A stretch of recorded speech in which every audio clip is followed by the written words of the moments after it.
What's going on, everyone?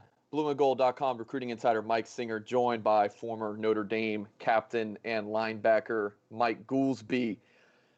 First post-game show here at BlueandGold.com. Fighting Irish knocked off Duke 27-13, and certainly a ton to discuss here. So we'll discuss different things about the game to start off, and then take questions from our BlueandGold.com message board and the YouTube live stream. Special deal that we have going on at BlueandGold.com. We haven't posted this anywhere online or on social media yet, so this is just for you guys. If you're not subscribed, watching this on YouTube, flash sale. Get a year of BlueandGold.com access for just $12. That's $1 a month. Use code ND12 for one. Again, that's full year of access of premium subscription at BlueandGold.com. That's all my recruiting coverage and all of our team coverage, and access to the conversations of thousands of Notre Dame fans on our message board, Rockneys Roundtable. Even if you don't like this video, just please give us a like. Like the video, subscribe to us on YouTube if you are not. All right, Mike, game ended, 15 minutes ago. Instant takeaways, all right? The game is over. What are your thoughts? Instant takeaways, Mike. Seemed like it was a tale of two halves. The first half was just kind of a turd. It was kind of boring, but I had to kind of remind myself that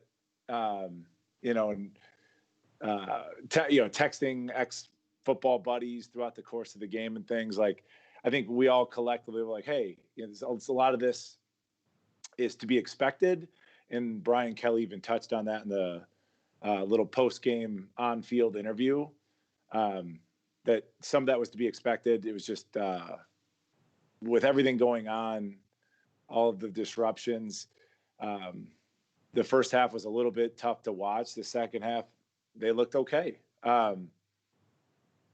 Instant takeaways, like as far as my notes, I just wrote, don't rush to judgment too quickly. Give it 2-3 games. From what I saw, though, in the first half, it seemed like almost a continuation of last year. I can't wait to see how this offense kind of evolves. You saw like Book under center. You saw inside runs. You saw outside runs. I saw a ton of crossing patterns. I didn't see a lot of guys getting open. This is just specific to offense. I didn't see a lot of guys getting open when they do show you that end zone cam on NBC, the NBC broadcast. So defensively, we looked okay. You did have a couple guys that were kind of flashed, and we'll get to that, Mike. Kyle Hamilton will be okay. That just looked like an ankle sprain. Hopefully it's not that high ankle sprain. It usually takes a little bit longer. I'm sure that'll come out or may not. But the first initial takeaway was just be patient. Talking to the Notre Dame fan base, the folks on the message board, this is going to take some time. I'm curious to watch some other games as the day progresses and see what these other teams look like, if they kind of have slow-ish starts. But just be patient. Happy to get a nice win. We didn't cover. We didn't hit the over either, so I'm disappointed about that. But yeah, that's where we're at. So it was kind of a continuation of last year. As a fan, you want to see these big jumps in terms of progress, but taking everything into account that the team had to deal with during the course of the offseason, I'm content. It wasn't the best meal I've ever eaten, but I'm full. Does that make sense, Mike? Of course. Yeah, I was about to ask. Considering they had one spring practice, you had most of the summer, not even sure if you're going to play this year.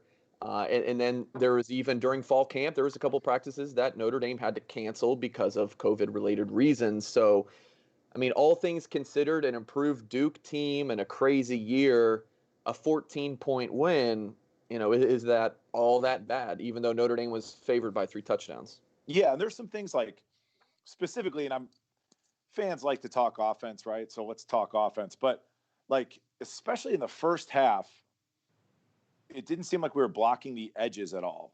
So it was like over and over again. We ran a ton of plays into the boundary.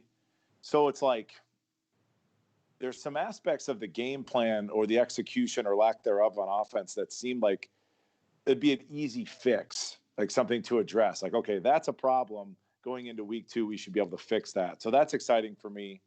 So yeah, we can probably drill down a little bit further into it, but biggest takeaway, we won the game. It wasn't as in spectacular fashion, but it was a sufficient win. I think, again, Brian Kelly was kind of telling in that post-game on-field interview. But he did say something too. He's like, we looked sleepy, which was a little concerning, but for a first game. And I think I've touched on this with you before, Mike. Like, as an ex-player, like if you knew how big of a deal, you don't realize this at the time as a 19, 20, 21-year-old kid, but how big of a deal college football is to a lot of people. You'd have brought more to the game, to the preparation. So strange to hear a coach say that the guys were sleepy after all this build-up for a week 1 kickoff. But we'll see what week 2 looks like. Again, blueandgold.com recruiting insider joined by our football analyst and former Notre Dame linebacker Mike Goolsby. Recording this live on YouTube. If you're listening to this via podcast, we appreciate you as well. Make sure to leave us a 5-star review wherever you listen to your podcasts. Next kind of segment here, Mike, we're going to look at positives. Who really flashed? There was a lot. And I'm going to just give you a name that you have to talk about, and that's Kyren Williams. Yeah. He rushed for 112 yards, 2 touchdowns, 19 carries, and he had, of course, the 75-yard reception on the screen, and he had another catch. So he finished with 2 receptions for 93 yards. So over 200 yards all-purpose for the sophomore. Yeah. The thing that you like about him, good kind of contact balance. When they wear similar numbers, 23 and 25 between he and Tyree, they look identical almost on the field. Tyree's probably got much better breakaway speed that you saw in that screenplay where the large bulk of that receiving yardage kind of came from. Tyree, I'm assuming, would have scored on that. But yeah, super tough kid. Again, the offense was kind of finding their footing in that first half. It's like he's going to get a yard, maybe a yard or 2, maybe 3 yards, and then boom, we pop one for 9 yards, 11 yards, 12 yards, something like that. So super encouraging. I mean, I think they said during the broadcast, Williams had 6 career touches prior to today. It's a nice little combo back there.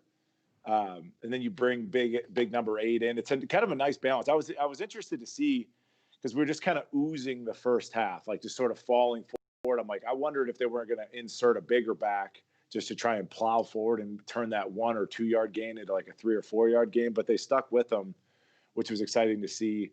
It was nice to see Tyree flash a couple times. But yeah, great game overall.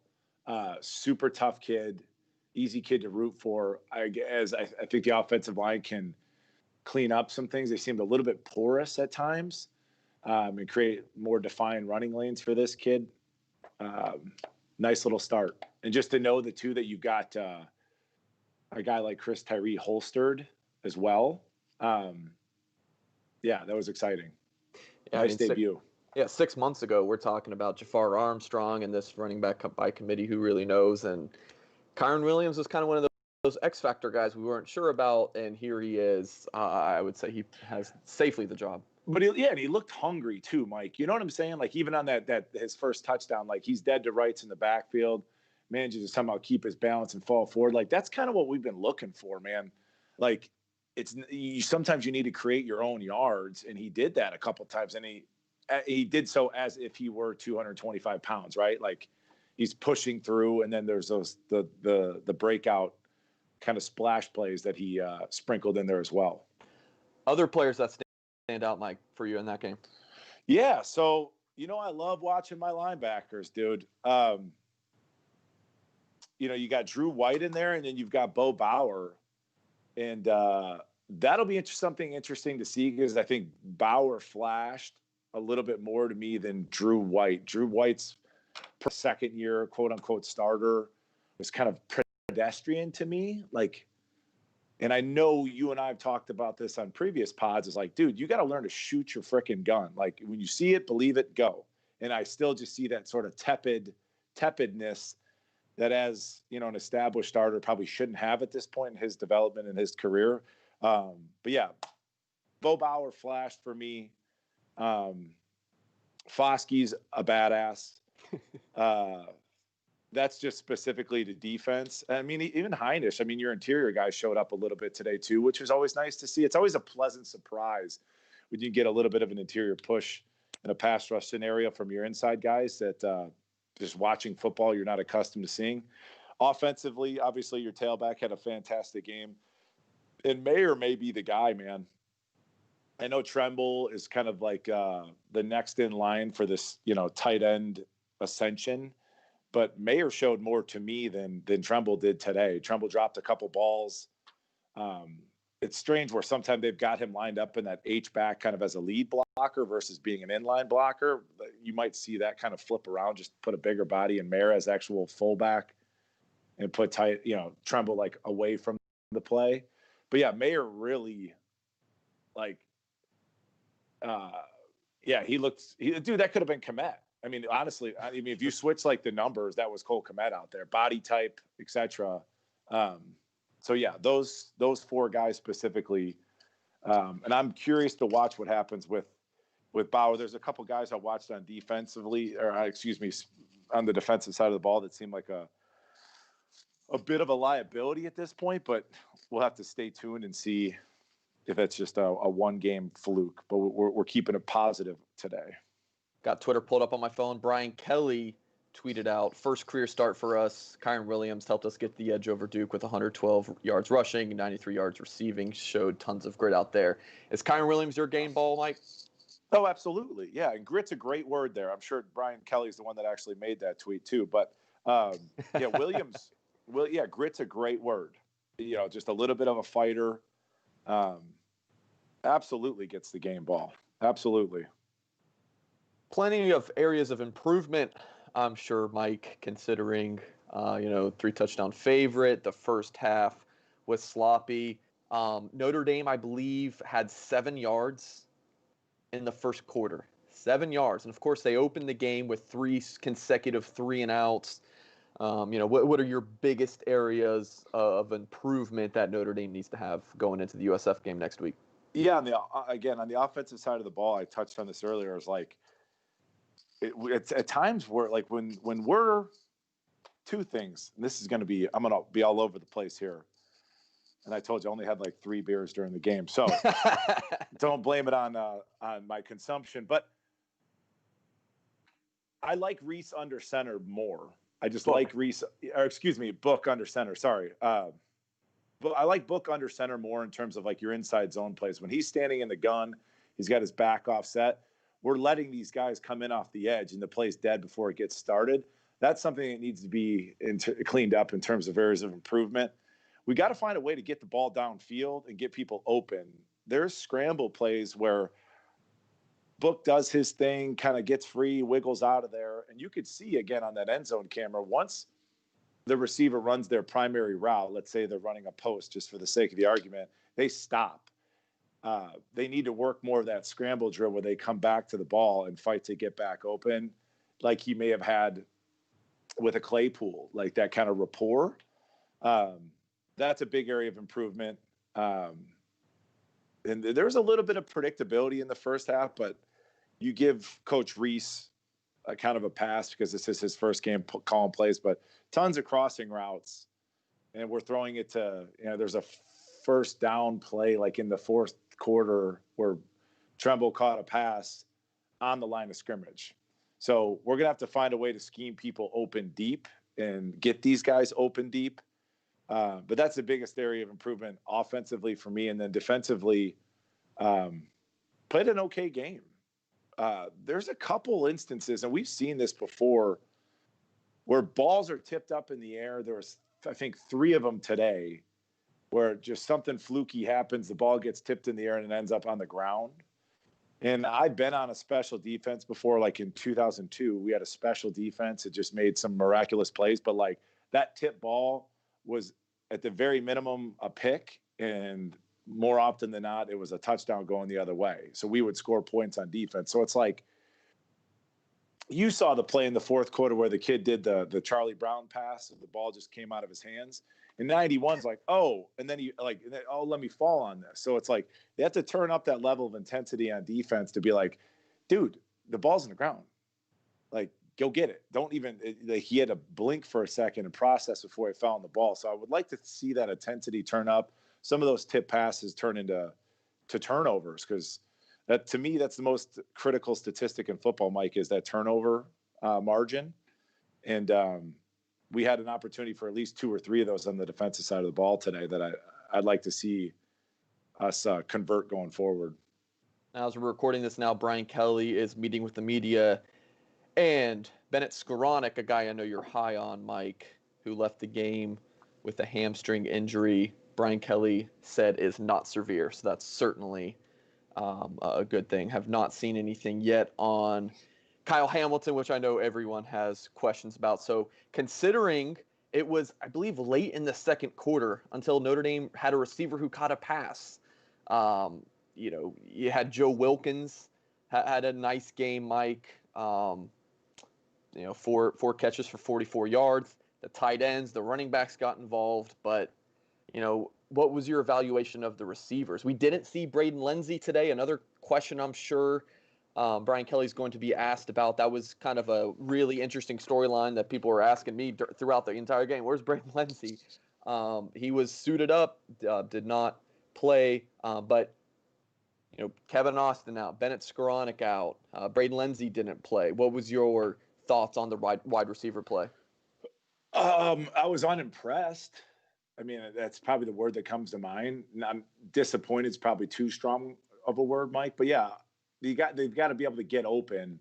And it seemed like Book had the most success. And I know I've said this before. You got to get him on the move. So there's a little bit of misdirection. They'll drag a tight end or whatever.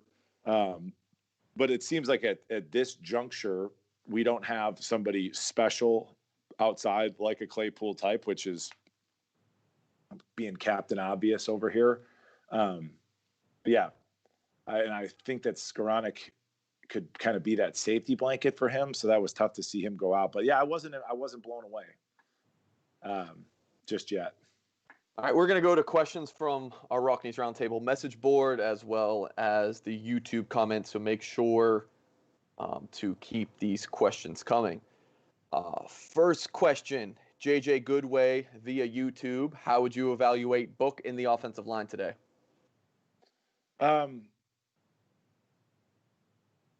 Book, like I said, it was kind of the first half seemed like a continuation of last year.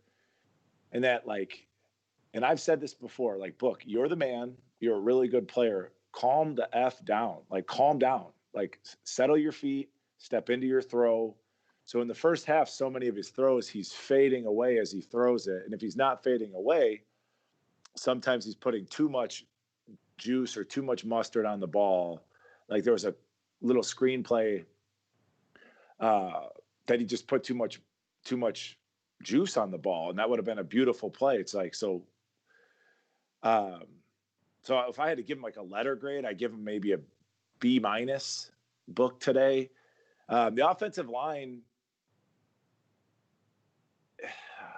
they were sufficient, but in terms of all of us in that Notre Dame football fandom community anticipated kind of leaning on that offensive line as a prevailing strength for us this year. And you didn't quite see it in the first half. There wasn't a ton of movement. They were kind of leaky off the edge, and then people were kind of shooting through, allowing penetration, which just kind of gums up the run game. But that'll get fixed. I'm not worried about it. It's the first game. So I both of them across the board, maybe a B to B- for both Book and the O-line.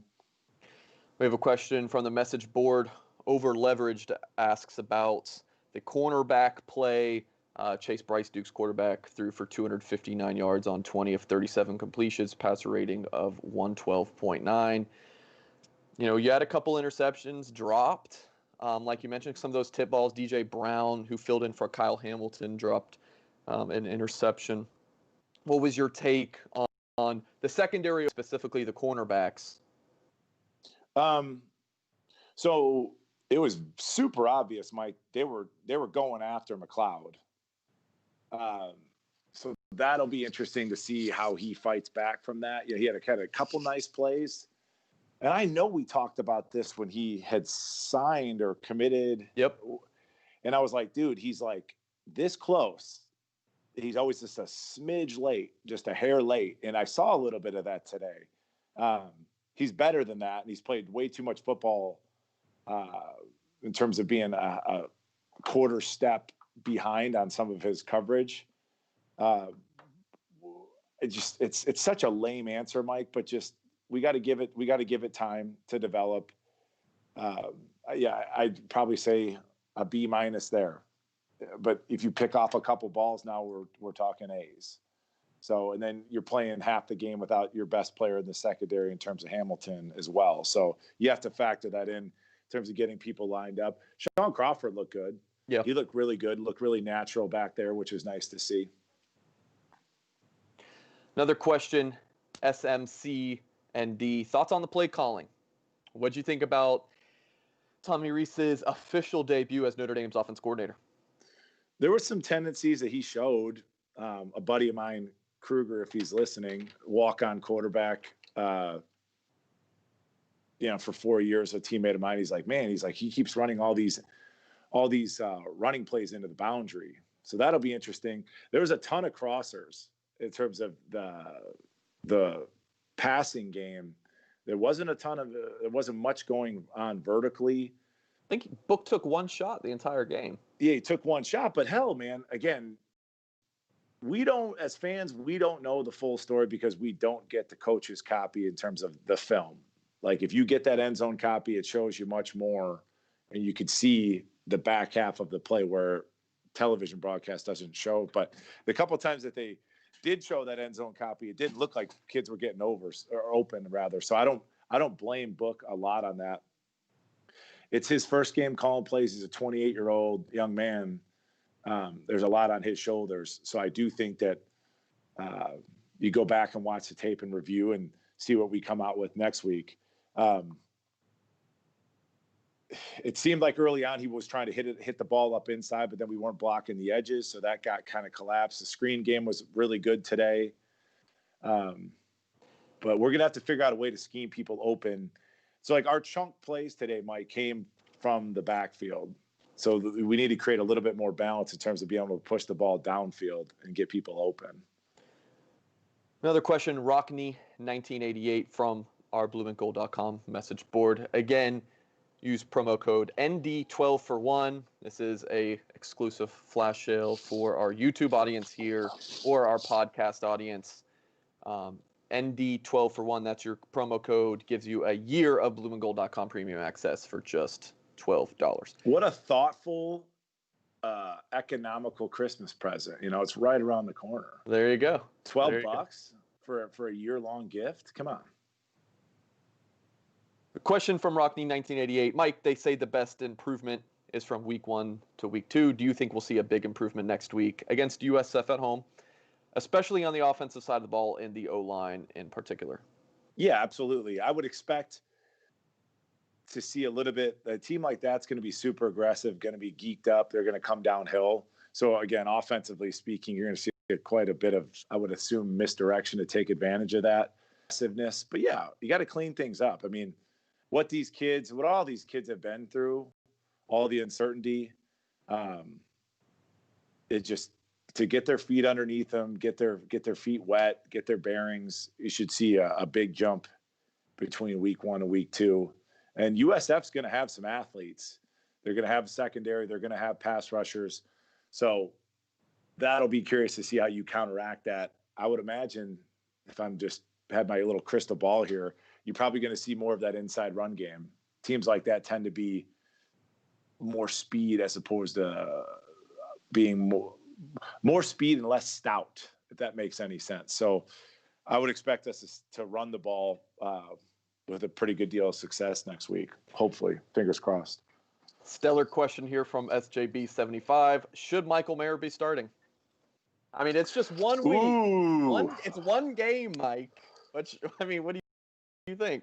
I wrote down, let me find it in here, watching the game. I said, Tremble, if you're going to be the guy, be the guy. And he didn't jump off the screen to me. So if he's going to be next in that lineage of first, second round tight ends, I didn't see it today. There was a play where I think it was actually ended up being a pick, Mike, where we threw the ball to Tremble on a crossing route, and they said the ball was kind of high and it was kind of tight coverage, and the ball was tipped, actually caught in the end zone. But then similar route, similar throw later on in the game, Mayer sucks it in and catches the ball. I think it's probably too big of an ask for your question. Whoever submitted the question, probably too big of an ask for a true freshman to start his second game.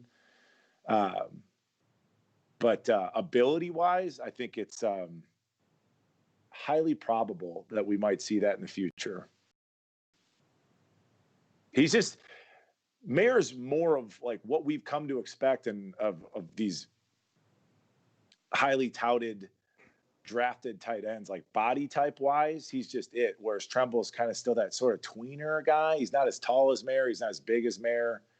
And everybody gets like, I mean, Tremble's a fantastic athlete, but like when some of these guys are running these routes and like they can just shield off a 230-pound linebacker because they're so big and you can just force the ball into them, that matters. Whereas Tremble might get a little bit more separation based off of his natural ability or natural burst.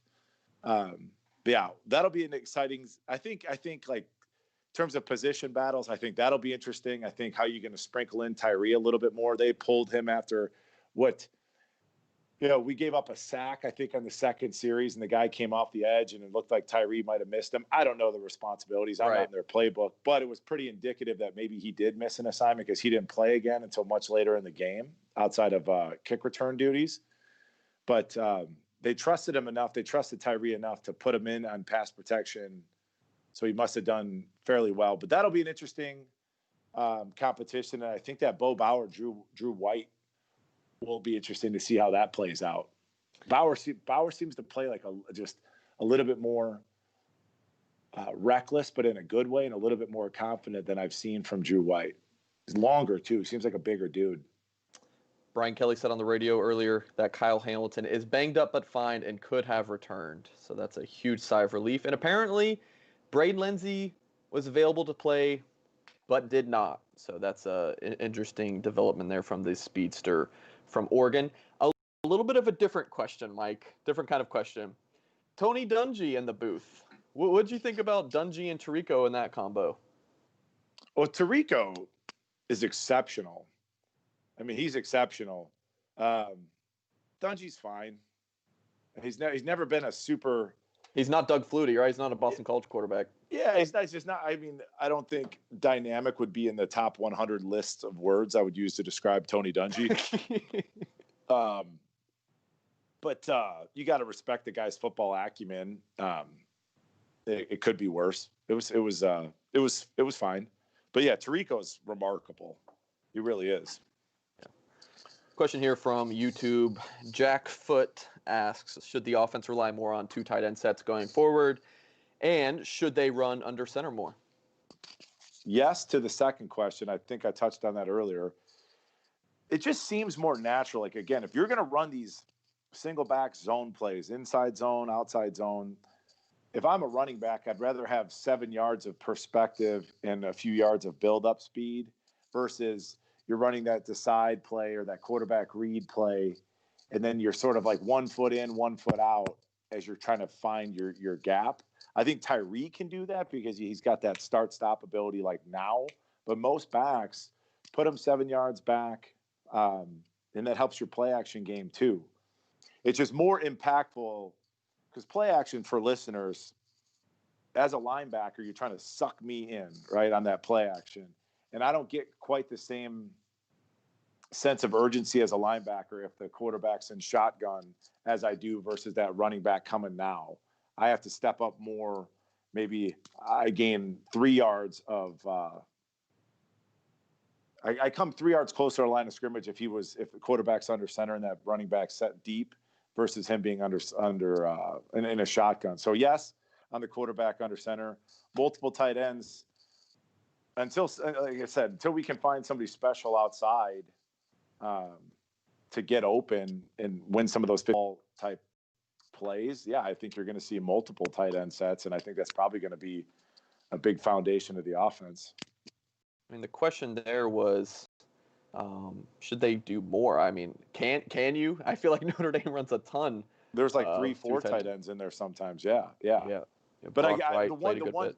The one difference I would make is, or the one swap I might do is, again, I'd put Tremble away from the play on the backside in terms of a blocker versus putting him ostensibly as a fullback. He's not that guy. So maybe Brock Wright's that guy, and then you put Tremble in line away from the play. But we'll see. Question from Grace Hall 4D from the message board at blueandgold.com. Mike, can you evaluate our linebacker play and specifically comment on Bo Bauer and Drew White? Before you answer, Mike, we haven't even mentioned yet. Somehow we're a half hour in or so. Jeremiah Owusu-Koramoah, 10 total tackles, 2 sacks, 3 tackles for loss, 2 forced fumbles. Dude had quite the game. But yeah, Mike, linebacker play, touched on this earlier. And I think we had another question as well. Trying to find it here. Can't remember if it was on the message board. I believe it was asking, do you think Bo Bauer, Irish Diego, Bauer did a lot of things really good today. He made his presence felt on a number of occasions. Did he earn the starting nod in your opinion? So, Mike, what's your breakdown of the linebacker play from today I'm as a former linebacker? Yeah. I'm always hesitant to, like, did he win the starting nod? I don't know the whole. I mean, there's more that goes into that coach's decision on who's going to be your starter based off than just that.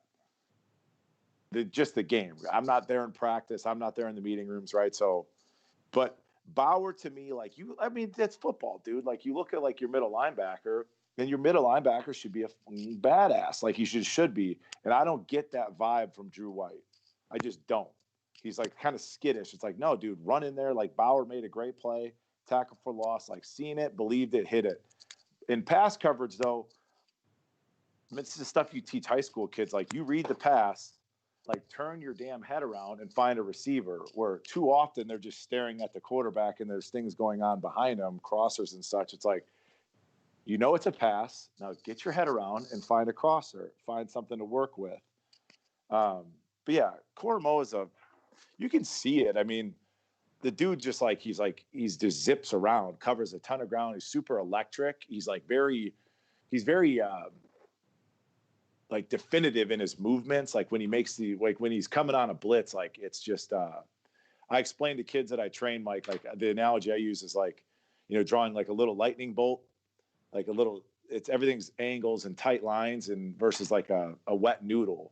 So, like, when you watch Owusu-Koramoah play, it's like he's coming now, and it's very certain and it's very sudden.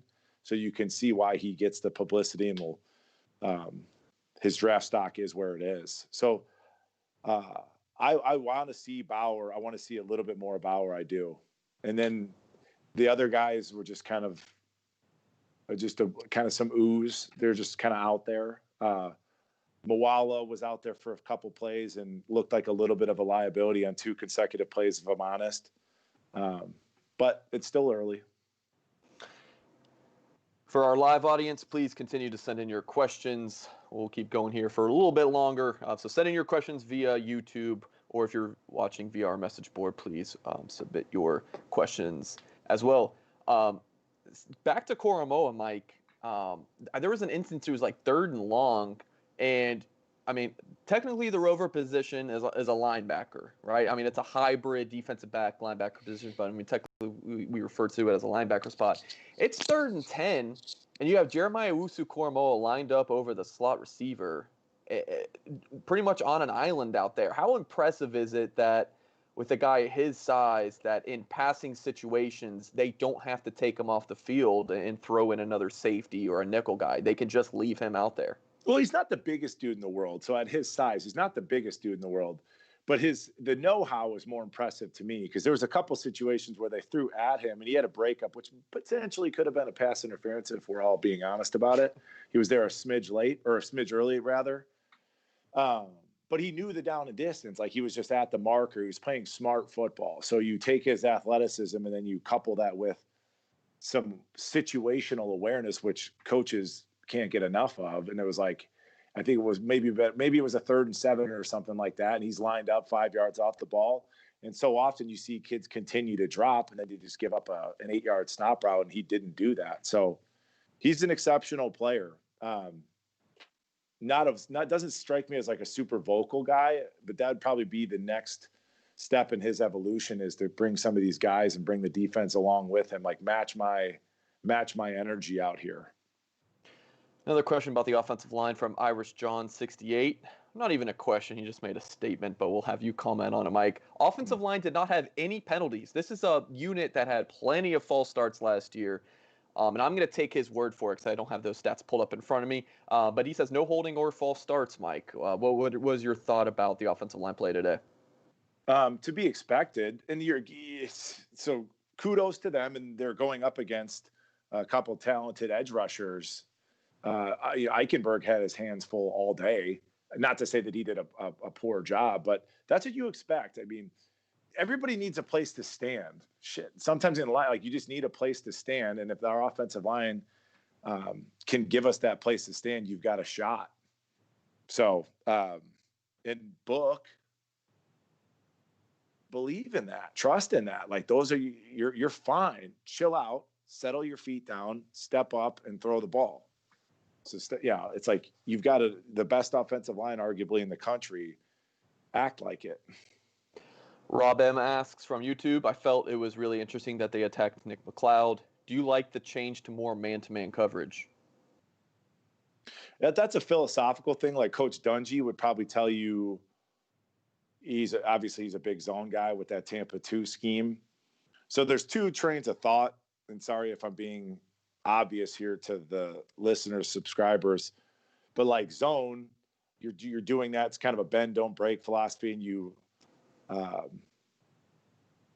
it's more likely you're going to create turnovers because you've got eyes on the quarterback. And man, you're bringing more pressure, and you're not going to have as many turnovers potentially because you've got eyes on your man versus looking at the quarterback. So if Coach Lee feels confident in Foskey coming off the edge and Hayes coming off the edge and the ability to create pressure just up front, then you're probably going to see more zone. Maybe this week he felt comfortable that they could match up man, and maybe he's trying to see what the hell McLeod can do. They've only had him for how much live action has Coach Lee seen with McLeod? So maybe this is kind of a litmus test for him to see what I can do with him and what I can't do with him. So the jury's still out there. I don't know if I answered the question there, but I like man if you've got the capability, and maybe that's what we're trying to find out today, if you have the ability on the outside to do so. And if not, and from what early indications with our front four, we got a little bit of pressure. So you might see coming out of this game a little bit more zone, because we know we can create a healthy rush up front without any additional blitzers. Notre Dame recorded 3 sacks today and had 8 quarterback hurries. Question from Ben Weiss. He asks, the worst thing about Notre Dame today was Book's passing accuracy and Tommy Tremble's run blocking. Do you agree? The worst thing, I would say that the worst thing was probably, let me think about that. This is what I'm giving you an honest answer, because I'm thinking. Tremble, I'm not disappointed in Tremble because that's not who he is. Like, that doesn't make sense. It's like you're trying to stick a square peg into a round hole. He's not that guy. I touched on this earlier. He's not an inline blocker. That's not his strength. And he's definitely not a fullback that's going to bang somebody on a 3rd and 2, which is not who he is. So I can't be too disappointed in that, because that's not what he's billed as.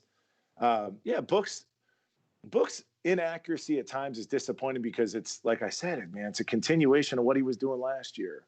And it's like you wanted to see that next step up in terms of him calming his feet down, because sometimes he's getting like ghost pressure. There's nobody really around you, bro. Like, you've got time. Chill out. And in the second half, he did a little bit better. I think my biggest disappointment was I don't feel like the O-line was dominant today. I just didn't feel quite like they were as dominant in moving people and creating gaps and seams. And there's a couple missed holes. I mean, Kyron Williams a couple times missed a blatantly wide open hole. But that was my biggest kind of disappointment, I think, was that the O-line as a unit wasn't as impressive as I had kind of hoped or anticipated they would be. I guess to look at that from a little bit optimistic view is that Brian Kelly had said that this Duke defensive line was going to be one of the best they played this year, but also, I mean, with the experience Notre Dame brought back, I mean, there's really not much excuse for the talent that they have along the offensive line. Yeah, but with that being said, I'm talking out of both sides of my mouth here, but everything you can go with. So the big jump, like one of the questions earlier, the big jump is going to be from week 1 to week 2. So they got a little bit of an excuse trying to knock off some rust, get rid of some cobwebs that first half. So we'll see what next week has in store. Statement, again, a statement. We're getting statements here, not even questions. RRH1 says, special teams was very good today, including Pryor and Vincent getting down on punts. Of course, Jay Bramblett really sparked the offense. If we want to talk about a turning point in the game, the offense was horrid. And then you have Brian Polian calling a fake punt run where Jay Bramblett running for first down. So, Mike, many thoughts about the special teams play today? Yeah, you're going to have to. It's comforting, put it that way, to have a strong performance, to have an electric returner back there, and hell, Tyree looked really natural back there. And when we talk about that's all we talk about over here is these big games, these Clemson type atmospheres. In games like that, turnovers are going to matter. Let's see them on defense, and then you've got to find a way to find or manufacture like bonus points. So if we can count on Tyree having 2 or 3 returns for scores this year in a game like that, and in those environments like that, that might be what pushes you over. So it's really encouraging for the future for this season. Question from JJ Goodway on YouTube. How would you grade offense, defense, and special teams? Mike, I think you touched on this earlier, but give that, A, B, C, D, F grade, and you can even give minus or pluses if you would like. Yeah, I would say offense is probably like a B minus, and I'm going to probably say the defense. The defense would probably be I'm going to say a C, just because we dropped a couple picks. And it's like, I can remember this is like going back to being a player, like you're doing all these summer 7-on-7 workouts and stuff. And like receivers would drop a ball and they would like laugh about it. And it would just always like irk the hell out of me. It's like, why the hell are we out here? Like, you can't drop picks. Like, you can't drop picks. You can't drop balls. Like it's the same. It's almost more impactful than dropping a ball on offense for how much an interception means to the overall framework of a game. Huge momentum swinger, yeah. They're everything.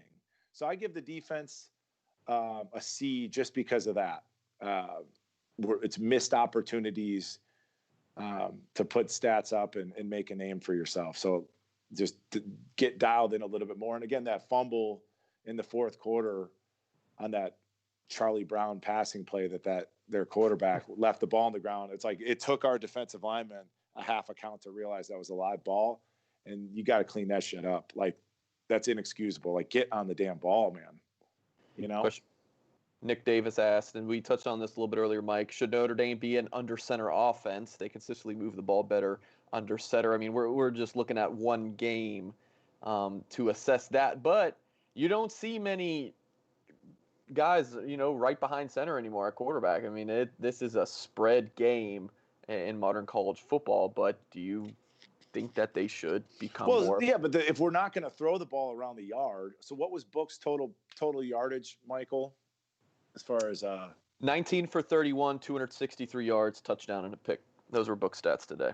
Yeah, it wasn't a bad game. So and I know he had at least 2 drops, so it's 21 is what I would if people had caught the ball. We'll see. I like under center, but I mean, we're not paid the big bucks to call plays at that level. So as I touched on earlier, the perspective of a former inside linebacker, when I see a play action where it's coming from under center, it grabs me more than if a quarterback's in shotgun putting it in the running back's belly.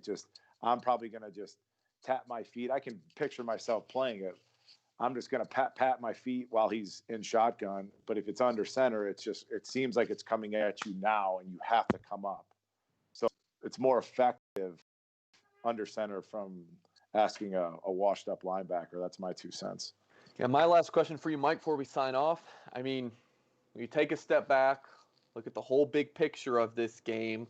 I mean, everyone wants to always ask, national championship for Notre Dame this year. This is our first glimpse at this 2020 team. Certainly, you had the Kyle Hamilton injury, but he's looking okay per Brian Kelly, so that's good news. Bennett Skowronek should be okay. Notre Dame will get Kevin Austin back. We'll assume Braden Lenzy gets back. So some of these guys that were missing in action today will get back on the field, knock off some rust in week 1. What's kind of your overall take from seeing this game in the big picture of Notre Dame being a potential national title contender? I have I think it could be in the cards, because what a strange season. We had had to have over 500 yards offense today. If it's 260 and then or close to 441. Okay, yeah, that's a kind of a generous roundup, but I'm optimistic.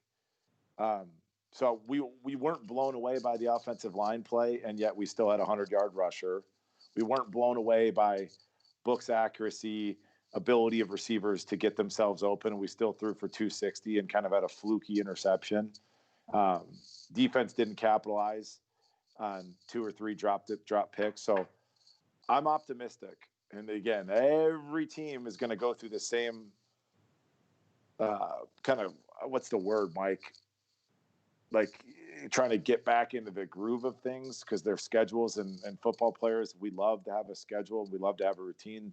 That routine's been thrown off. So I'm curious to see, like, when you watch Clemson play, how do they look? Do they look as crisp as we might anticipate them looking or not? But I'm optimistic, and we will know more when we do this next week. That is for sure. And make sure to tune in next week after the Notre Dame USF game. We will be back live. Mike Singer and former Notre Dame linebacker and captain Mike Goolsby. Again, please like this video, subscribe to us on YouTube, subscribe to us on podcasts. We post plenty of content on our podcast and YouTube format. And of course, blueandgold.com for all of your coverage of this game and much more. And thanks for the questions, guys. Those are all good questions. Awesome questions. Blueandgold.com access for $12 for a year. Usually it's $100 for a year, and this is $12. So make sure you use this deal while it lasts. Again, promo code ND12 for 1. Mike Singer and Mike Goolsby, we are signing off. Thank you guys for watching or listening.